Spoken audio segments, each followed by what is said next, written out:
dua, ya. Ku putuskan. 1, 2, 3. Ku putuskan satu impian. Aku ingin jadi hafiz Quran. Ku akan bertahan walau sulit menerapkan. Allah beri aku kekuatan. Semuanya semangat. 1, 2, 3. Ku impikan Sepasang mahkota ku berikan di akhirat kelak sebagai pertanda bahwa kau sangat ku cinta. Aku cinta engkau karena Allah. 1, 2, 3.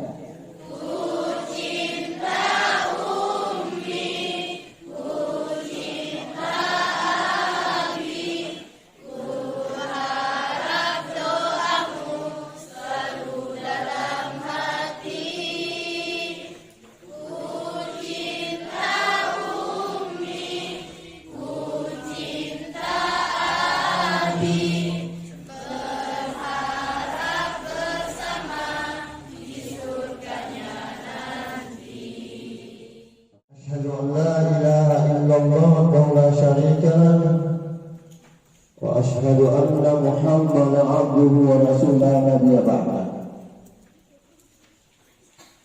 Anak-anakku sekalian yang saya cintai dan mudah-mudahan dimuliakan oleh Allah Subhanahu wa taala. Kata yang paling pantas kita ucapkan pada pagi hari ini mengembalikan rasa syukur kita kepada Allah Azza wa Jalla yang telah memberikan kita kesempatan bertemu di tempat yang sangat kita cintai ini, pondok yang sederhana ini dan penuh dengan makna, pondok yang jauh dari hiruk-pikuk kehidupan kota, terdampar di pinggir hutan namun bersahaja. Pondok yang insya Allah akan melahirkan generasi-generasi yang siap bersaing di era modernisasi dengan akhlak dan akidah yang terpuji. Pondok yang akan membimbing kita bersama-sama untuk meniti jalan kebenaran, merupakan bekal dalam mengarungi kehidupan yang sementara ini, dan mudah-mudahan kita semua dikumpulkan di jannahnya Allah Subhanahu wa taala. Amin. Amin ya rabbal alamin. Salam dan taslim semoga tercurah kepada junjungan Nabi Muhammad sallallahu alaihi wasallam. Baginda Rasulullah, manusia pilihan, kasih sayang, manusia pilihan, manusia kekasih Allah Subhanahu wa taala. Mudah-mudahan kita sebagai umatnya yang senantiasa berselawat kepada Rasulullah, kelak di yaumil akhir kita mendapatkan syafaat Rasulullah sallallahu alaihi wasallam. Amin. Anak-anak sekalian yang saya cintai, perlu kalian ketahui bahwa pondok ini sudah berdiri sejak lama, kurang lebih 10 tahun yang lalu. Jadi kalian itu generasi yang ke-10 nanti, insya Allah. Kelas 7 ini adalah generasi yang ke-10. Dan selama generasi itu, pondok ini tidak pernah tercemar namanya. Pondok ini tidak pernah rusak namanya karena akhlak santrinya. Karena memang para santri menjaga akhlak dan akidahnya, baik di dalam pondok maupun di luar pondok.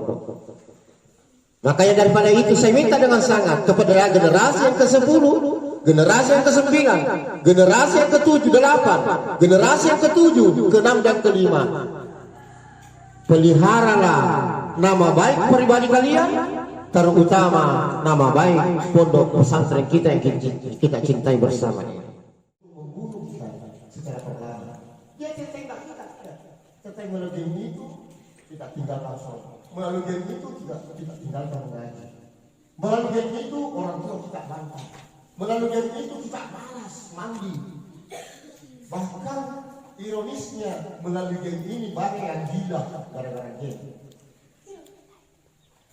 Bagaimana otaknya selalu diam. Makanya ini adalah racun. Bagi orang yang menjadikan racun ini adalah racun. Tetapi kalau orang yang menjadikan ini sebagai sarana komunikasi, yang lain. Sarana dakwah banyak. Ini tergantung kalian. Jadi ya. Jangan selalu berambisi, jangan selalu tidur sama ini. Ini racun ini bagi kalian. Kalian belum bisa. Sebetulnya kalian itu kalau masih sekolah belum mampu tidak begitu. Pengaruhnya ini sangat luar biasa. Ya? Sangat luar biasa. Karena itu enak nanti kalau sekolah tatap muka kalian pasti ngobrol, tatap muka lagi. Selain di rumah, daring, yang lebih saja 5 menit, kadang tidak masuk, bukan membeli. Kenapa? Susah. Kenapa belajar? 5 menit belajar keluar, ditanya kemana? Tidak boleh harus Pak. Dari mana? Padahal tidak mungkin dia tidak mau semua. Yang sambung itu.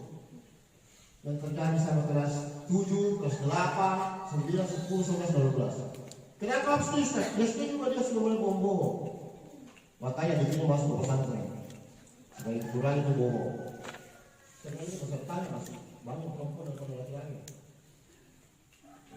Saya bertanya kepada perempuan santriwati ini. Sudah masih ada yang tidak kenal mas saya? Sudah kenal toh? Ini yang baru-baru ini, cicak-cicak roh ini. Sudah kenal nama saya? Belum. Oh, saya itu namanya bapaknya Ilan. Iya dong. Masa saya mamanya Ilan? Saya ini laki-laki. Toh? Nama saya bapaknya Ilan. Ya. Kalau dipanggil sama Nabi Ustaz Nasruddin. Kalian tidak boleh bilang Nabi, harus bilang Ustaz Nasruddin. Kalian tidak boleh menyebut nama Ustaz Sayuri. Kuat kalian. Kalian tidak selera dengan dia. Harus mengatakan Ustaz Nasruddin. Kita bilang Nabi itu saya. Durhaka kalian itu bilang sebut-sebut nama Nabi itu. Saya tidak mau sebut namanya, jarang itu. Ya, kalau saya seumuran dengan beliau, dia itu orang tua kita di sini. Dia itu panutan kita di sini. Andai kata banyak presiden, dia presidennya pondok. Tidak boleh kita. Saya tua daripada Abi, tapi saya harus sama dia karena dia presiden. Saya cuma menteri. Marilah kita panjatkan puja dan puji syukur kita atas kehadiran Allah Subhanahu wa Ta'ala yang telah memberikan kita nikmat kesehatan, nikmat kesempatan, terlebih lagi yang namanya dengan nikmat iman dan Islam.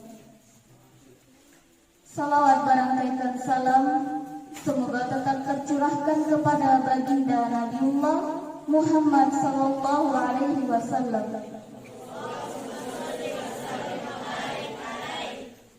Dialah Nabi yang telah membawa kita dari zaman kegelapan menuju zaman yang terang benderang seperti yang kita rasakan pada siang hari ini. Oke, langsung saja di samping kiri dan kanan saya ini telah hadir seorang penghafal Al-Quran yang diberikan oleh Allah Subhanahu wa Ta'ala kesempatan untuk menghafalkan Al-Quran. Dan di antara ustadz dan ustadzah dan kakak-kakak yang ada di samping saya ini, alhamdulillah sudah ada yang menghatamkan Al-Quran sebanyak 30 juz dan ada juga yang masih proses untuk menghafalkannya.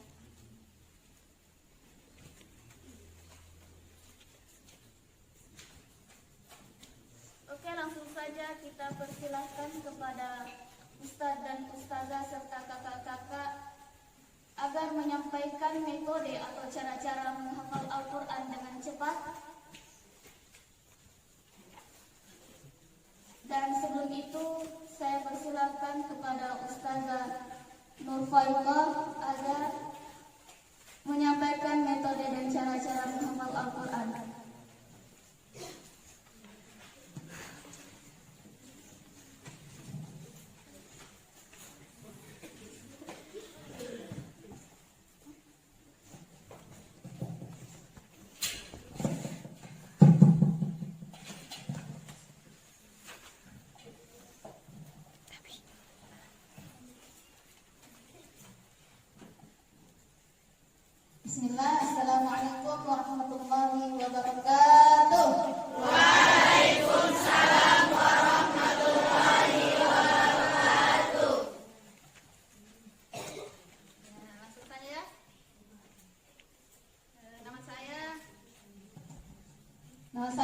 faiqah. Ya, artinya cahaya yang tinggi.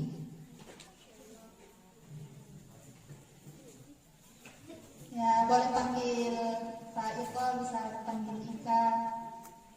Yang penting tidak keluar dari namaku.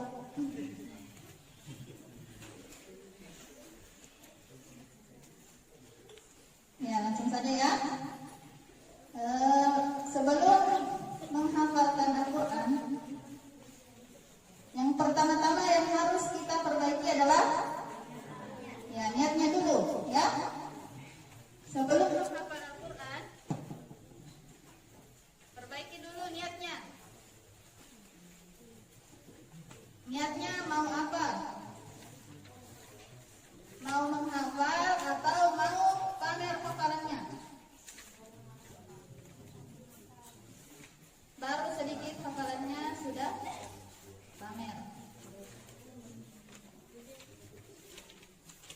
Dipuji bilang, Masya Allah, banyaknya hafalannya. Langsung ria. Nah iya dong. Berarti itu sudah termasuk ria ya. Jadi itu harus dihilangkan sifat ria. Apa itu sifat ria? Menyombongkan diri atau mau dibilang, mau dipuji. Jadi perbaiki dulu niatnya sebelum menghafal Al-Quran. Dan niatkan itu untuk ibadah dan untuk mendapatkan pahala di sisi Allah ya. Ya, jadi sebelum menghafal semua di sini silahkan dulu perbaiki niatnya masing-masing. Dan itu niat harus dikuatkan ya. Jangan sampai di tengah-tengah menghafal itu ada ujian. Misalnya ada ujian sesuatu yang mengharuskan untuk berhenti menghafal Al-Quran. Padahal sebenarnya biarpun kita dalam keadaan sibuk sekalipun, pasti ada sedikit waktu kosong. Sesibuk apapun orang itu pasti ada sedikit waktu kosongnya. Dan kalau memang niatnya mau benar-benar menghafalkan Al-Quran, sedikit saja waktu kosongnya itu akan dipakai untuk menghafal Al-Quran. Jadi bukan cuma anak kecil ya, ibu rumah tangga pun bisa menghafalkan Al-Quran. Bapak-bapak yang kerja di luar juga bisa menghafal Al-Quran, walaupun dalam keadaan sibuk. Karena sejatinya orang-orang yang memang mau menghafalkan Al-Quran itu tidak pandang dia sibuk atau tidak. Kalau memang niatnya itu mau menghafal Al-Quran, pasti akan cari waktu untuk menghafal Al-Quran. Jadi tidak ada kata tidak ada waktu untuk saya menghafal Al-Quran. Sibuk sekali Kak, sampai-sampai tidak ada waktu untuk menghafal Al-Quran. Membersihkan terus, pagi, siang, sore, malam, membersihkan terus, disuruh teruskan membersihkan, disuruh teruskan kerja. Jadi tidak ada waktu untuk menghafal Al-Quran. Padahal ya, kalau memang niatnya mau menghafalkan Al-Quran, biar sedikit waktunya pasti akan menggunakan waktunya untuk menghafalkan Al-Quran. Cintai Al-Quran ya. Cintai Al-Quran. Kalau cinta sama Al-Quran, tidak saksikan Al-Qurannya di lantai. Karena Al-Quran itu disayang, tidak disamakan tingginya dengan kaki. Kaki itu menginjak-injak kotoran, injak taimi atau apa, kemudian disamaratakan dengan Al-Quran yang mulia. Makanya sering sekali saya bilang, jangan simpan Al-Quran di lantai, karena Al-Quran itu mulia, tinggi derajatnya. Jangan samakan derajatnya ke kita. Jadi cintai Al-Quran. Kalau sudah cinta sama Al-Quran, insya Allah hafalannya juga akan mudah masuk karena sama Al-Quran. Tidak mau lagi lepas karena saking cintanya sama Al-Quran. Kalau sudah cinta sama Al-Quran, tidak akan dibiarkan itu Al-Qurannya tergeletak kemana-mana. Tidak rela Al-Qurannya hilang, tidak rela Al-Qurannya rusak. Karena saking cintanya, dijaga Al-Qurannya, apalagi hafalannya. Setelah itu,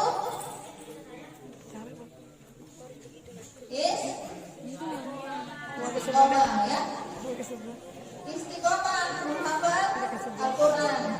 Jangan berhenti sampai apa? Jangan berhenti sampai nafas sudah berhenti.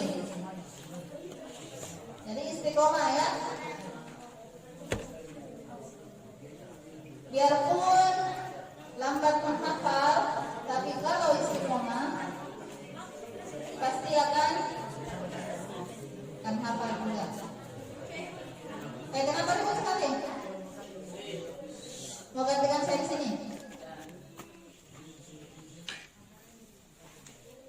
Ya kita ulang. Yang pertama tadi apa? Ya perbaiki niat, perbaharui niatnya sebelum menghafal. Kemudian sama orang tua dan guru. Ketiga, menumbuhkan keyakinan. Menumbuhkan keyakinan. Yang keempat, sholat hajat. Yang kelima, memperbaiki bacaan. Yang keenam, memakai satu mushaf. Yang ketujuh, apa? Yang hafalan. Selanjutnya, murojaah. Selanjutnya, menjauhi maksiat. Selanjutnya, mencintai Al-Quran. Selanjutnya, istiqomah. Tidak ada sia-sianya menghafalkan Al-Quran. Dibaca saja itu dalam keadaan terbata-bata saja itu sudah dapat pahala. Kan ada orang di sini yang susah sekali masuk hafalannya. Nah, jalannya itu tetap harus dibaca sampai hafal. Biar 100 kali dibaca, kalau belum hafal baca lagi sampai hafal. Bayangkan kalau 100 kali kalian ulang-ulang sampai hafal, itu pahalanya sudah berapa? Satu huruf saja itu bernilai 10. Jadi alif lam mim itu bukan cuma 10 huruf ya. Alif 1, lam 1, mim 1. Dan satu huruf saja itu bernilai 10. Bayangkan kalau kalian ulang-ulang berkali-kali, sudah berapa pahala yang didapatkan? Apalagi dihafalkan. Kenapa yang sudah hafal? Yang sudah hafal tidak ada lagi bawa Al-Quran karena sudah hafal. Tinggal merojaah lagi.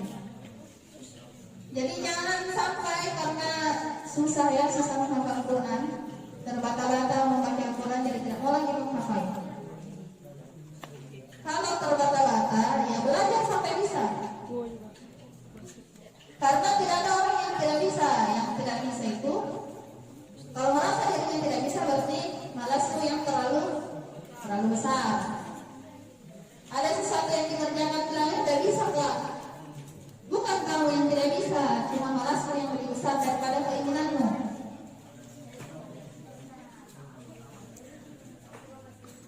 Semua itu ada jalan keluarnya, tergantung bagaimana cara kita mencari jalan keluar.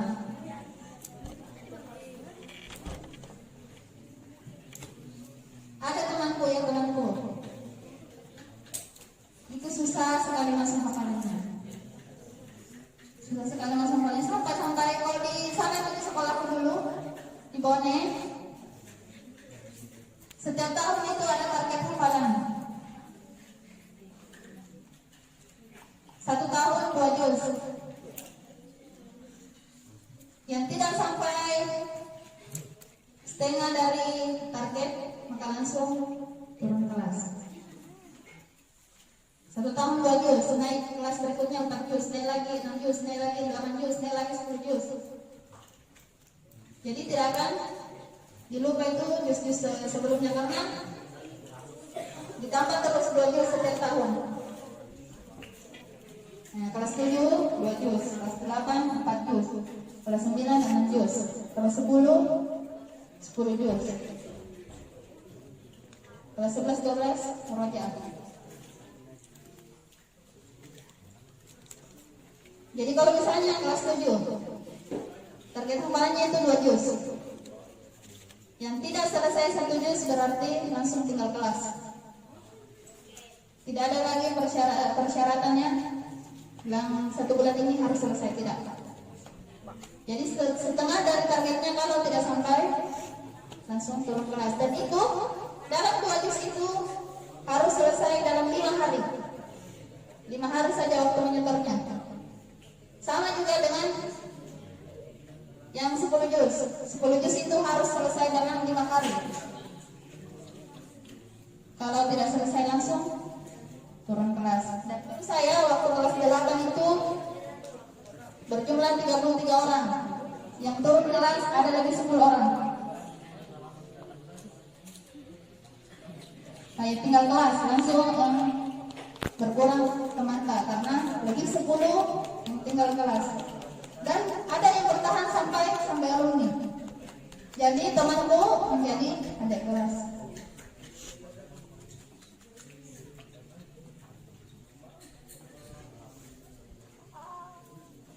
Nah, jadi tidak ada kata berhenti untuk menghafal. Ya, ada temanku itu yang terbata-bata menghafal. Tapi dia itu tidak berhenti, mengulang terus sampai hafal. Dan itu sampai sekarang itu hafalannya bertahan, rutin hafalannya.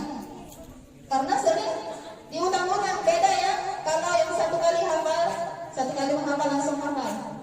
Itu cepat lupa karena hanya 1 kali diulang. Beda dengan yang berulang kali untuk menghafalkan Al-Quran, maka lebih bertahan itu hafalannya karena sering diulang-ulang. Jadi jangan kecewa kalau terbata-bata dalam menghafal Al-Quran. Justru senang karena saking seringnya dihafal maka hafalannya juga bertahan lama. Jadi tidak usah iri ya sama yang cepat sekali hafalannya. Intinya kalau ada niatnya mau menghafal Al-Quran itu tidak akan sia-sia. Insya Allah bertahan itu hafalan. Kalau memang niatnya memang betul-betul mau menghafal Al-Quran, jangan karena terpaksa. Kalau terpaksa nih menghafal Al-Quran, tidak ada yang dapat pahala. Yang ada itu cuma capek. Paham ya?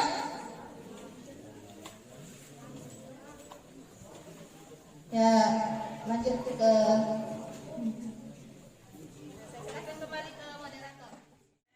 Jadi pernah kontak, maksudnya di sini saya dulu di Bone, kan yang ada istilah sana ada istilahnya ini orang-orang yang cuman karena besok dia ada di sana jadi setiap hari menyetor saja monitor gitu, jadi setiap hari bisa sampai ya 2 halaman 3 halaman setiap hari sampai selesai 30 juz. Jadi kekurangan di sana waktu mengaji sedikit karena di sana tidak ada sistem hafalan walaupun masih di hafalan tapi tetap ikut kegiatan seluruh kegiatan dari pagi belajar. Jadi semua pelajaran di kelas mutolaah, nahwu, shorah itu dihafal semua. Tidak ada istilah Jadi itu saya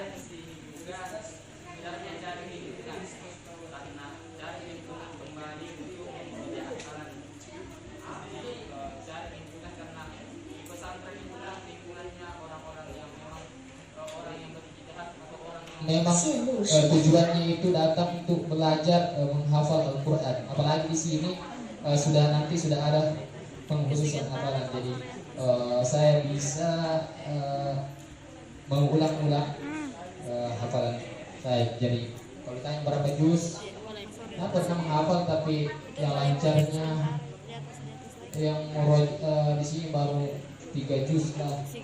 Sebenarnya hafal jadi cuman istilahnya lupa. Jadi ada tuh juga lupa, sebenarnya lupa, tapi lupa itu simpan dan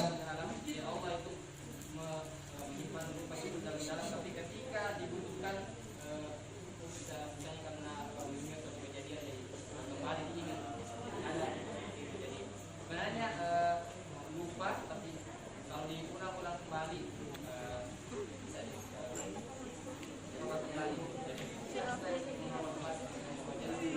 线路深入。